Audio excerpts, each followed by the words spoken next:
Sumainyo ang Panginoon. At sumaiyo rin. Ang mabuting balita ng Panginoon ayon kay San Lucas. Papuri sa iyo, Panginoon.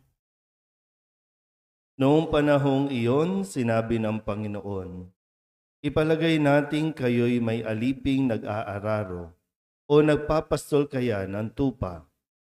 Pagkagaling niya sa bukid, sasabihin ba ninyo sa kanya, halika at nang makakain ka na? Hindi. Sa halip ay ganito ang sinasabi ninyo. Ipaganda mo ako ng hapunan, magbihis ka at silbihan mo ako habang ako'y kumakain. Kumain ka pagkakain ko. Pinasasalamatan ba ang alipin dahil sa ginawa niya ang iniutos sa kanya? Gayon din naman kayo. Kapag nagawa na ninyo ang lahat ng iniutos sa inyo, sabihin ninyo, kami mga aliping walang kabuluhan. Tumupad lamang kami sa aming tungkulin. Ang mabuting balita ng Panginoon. Pinupuri ka namin, Panginoong Hesukristo. Isang mapagpalang umaga po sa inyong lahat. Ngayon po ay Martes ng ika-32 linggo sa karaniwang panahon. At muli sa atin pong narinig na ebanghelyo mula kay San Lucas ay pinaalalahanan tayo sa kung sino tayo sa harapan ng Diyos. Tayo'y mga alipin lamang na nararapat lamang na sumunod sa Kanya. Ayaw nating sumunod, malinaw yon na ayaw nating kilalanin ang ating Panginoon. Kung hindi natin kikilalanin ng Panginoon, ito ay isang kahangalan. Kaya nga nung nasabi natin nung linggo, nang ipaliwanag sa atin ang talinghaga tungkol sa paghahari o paano tayo makakapasok sa kaharian ng Diyos, doon po sa pagbibigay ng 10 dalaga. Yung 5, hangal, yung iba, matatalino. Yung mga matatalino ay hindi lamang nagdala ng langis sa kanilang ilawan, kundi nagdala pa ng extra, bukod pa doon sa nasa ilawan na. So kung titingnan natin ito sa atin pong narinig na ebanghelyo ngayon ay nararapat lamang na, kumbaga, yung ginawa natin ngayon ay kailangan pa natin dagdagan pa. Baka ito yung siyempre, kung magulang ka, nararapat lamang na gawin mo ang pagiging magulang. Kung isa kang empleyado, nararapat lang na gawin mo ang iyong tungkulin. No? Minsan pag nag-overtime ang mga empleyado, hindi naman yan kumbaga ginagawa ng dahil mabait siya. Nag-overtime kasi may bayad pa rin yun.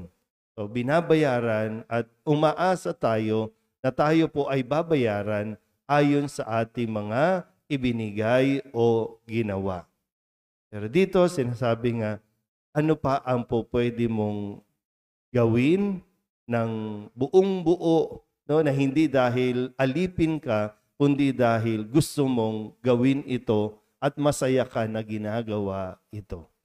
Hindi lang dahil sa bayad, sa gantimpala, kundi dahil sa diyang napakalaki ng pasasalamat mo, kaya mo ito ginagawa ng walang inihintay na kapalit. Yun yung kailangan natin mas masuri. Kaya nga maganda rin po na magpagabay tayo sa narinig din nating pahayag mula sa aklat ng karunungan. Isang kahangalan ang isipin na tayo po ay pinaparusahan ng Diyos. Ang pananaw ng mga tao kapag mahirap ang buhay, yan ba, nagtatrabaho dito sa paligid ng Divisoria, nagtitinda, naglalako, ang pananaw nila ay mahirap ang buhay dahil pinababayaan tayo ng Diyos o pinarurusahan tayo ng Diyos. Dahil hindi totoo yun. No? Hindi yun ang ipinapaunawa sa atin ng aklat ng karunungan. Ang tanging hangad ng Diyos, sabi niya dito, nilikha tayo hindi para mamatay. Nilikha tayo hindi para patayin ang ating mga sarili sa kalungkutan, sa pagod. Nilikha tayo para maging larawan ng buhay na Diyos. At hindi rin parusa na ang tao ay mamatay. Dahil isang araw, haharap tayo sa ating tunay na Panginoon sa pamamaraan na kailangan na nating iwan at tapusin ang buhay sa mundong ito. Kadalasan po, natatakot tayo sa kamatayan. Hindi nga ganun dapat, Kasi nga may buhay pa pagkatapos dito. At yung buhay natin sa kabila ay sa kung paano tayo namuhay o nabuhay sa mundong ito. Yun yung magdidetermine.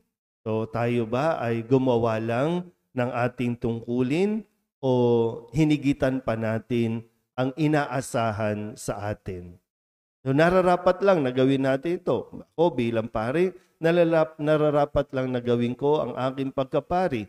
Pero maliligtas sa ba ako dahil ako ay gumaganap ng aking pagkapari? Sumusunod lang ako. Sinusunod ko lang. Pero ano pa yung pwede kong gawin, higit doon sa inaasahan sa akin? Sa inyo, kung ano man ang katayuan po ninyo sa buhay, ay nawa, mas maintindihan natin na hindi natin po pwedeng pagmalakihan ng Diyos. Hindi natin pwedeng isumbat sa Diyos kung ano ang mga ginawa natin kasi baka wala pa ito sa kalingkingan na inaasahan sa atin. Dapat nating ginagawa at dapat nating ibinibigay. Amen?